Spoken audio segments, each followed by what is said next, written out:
స్వప్న Sunday special ఏం చేసావు? ఇంతవరకు టిఫిన్ చేయలే, ఇస్త్రీ చేసినా ఇప్పుడు దాకా. ఆకలి అయితే బాగా అవుతుంది, ఇంట్లో అయితే ఎక్కలేని ఆకలి అవుతుంది. ఏం చేస్తున్నావు అమ్మా? ఈరోజు టిఫిన్ చేయలేదు. నాకు టిఫిన్ అంటే తొందరగా కానీ పెట్టు. ఏం చేసావు? అయ్యో, నాకు పెట్టకుండా తింటున్నావా? బాగా అవుతుంది ఒంట్లో అయితే, పానం అంతా అయోమయం అవుతుంది. హాయ్ ఫ్రెండ్స్, మా ఆయన అయితే నువ్వు తింటున్నావు అంటుండు. మరి నేను పిలిచినా వస్తానన్నాడు, రావట్లేదు. ఈ రోజు అయితే అందరికైతే వెరీ వెరీ గుడ్ మార్నింగ్.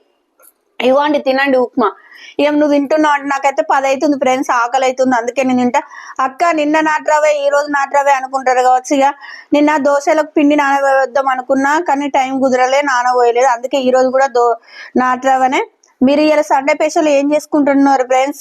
అందరైతే మేమైతే ఇంకా ఇప్పుడైతే ఈ రోజు అయితే 10 అవుతుంది. 10 గంటలకైతే టిఫిన్ చేస్తున్నాం. ఇక కొద్దిగా వెనక కర్రీ ఏమంటే కూడా వీడియో పెడతా. ఈ రోజు ఇన్ని రోజులు వీలు కాక కుకింగ్ వీడియోలు పెట్టలేదు, పెడతాను ఈ రోజు. చెప్పు చిట్టి, హాయ్ చెప్పు చిట్టి తల్లి. హాయ్ ఫ్రెండ్స్, అందరు good morning friends. Sunday special ఏంటి ఫ్రెండ్స్? మనది ఈ రోజు అయితే ఉప్మా ఫ్రెండ్స్. మా హుజురాబాద్ సమయాలకు సబ్స్క్రైబ్ చేసుకోండి ఫ్రెండ్స్. మరొక వీడియోని మళ్ళీ కలుద్దాం ఫ్రెండ్స్. Bye bye.